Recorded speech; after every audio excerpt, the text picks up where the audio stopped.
Big boss season 7 promo విడుదలైంది. ఆ promo కానీ ఒక్కసారి మనం చూసుకున్నట్లయితే బిగ్ బాస్ హౌస్లో నామినేషన్ ప్రక్రియ ఇంకా కొనసాగుతూనే ఉంది.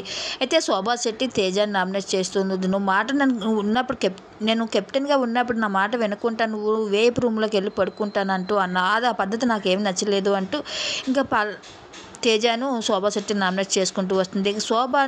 శోభ ఇక బోలాని నామినేట్ చేసుకుంటూ వస్తుంది. ఆడపిల్ల ఇంత కోపం నీకు సీరియల్లోనే కాదు బయట కొన్ని కోపం ఇక్కడ నువ్వు నిరూపించుకున్నాను బోలా అంటాడు.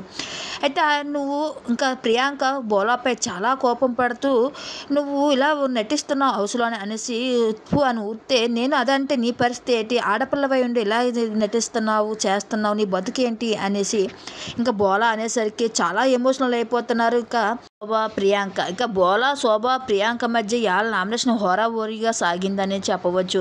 అయితే ఇక బిగ్ బాస్ నామినేషన్ ప్రక్రియ అయిపోయాక శివాజీ అమర్ అలాగే తేజ శోభ కూర్చొని తేజ నామినేషన్ చేసిన విధానాన్ని తను తలుచుకుంటూ నువ్వు నామినేట్ చేస్తావని అనుకోలేదు, కానీ హౌస్లో ఉన్న 12 మంది వచ్చి నాకు నామినేషన్ చేసినా నన్ను ఫీల్ అవును అంటూ తేజ అక్కడి నుంచి ఎమోషనల్ అయ్యి అక్కడి నుంచి వెళ్ళిపోతాడు. ఆ మాటకి చాలా ఫీల్ అవుతుంది ఇక శోభా శెట్టి. ఈరోజు ప్రోమో అయితే ఎలా ముగిసిందని చెప్పవచ్చు.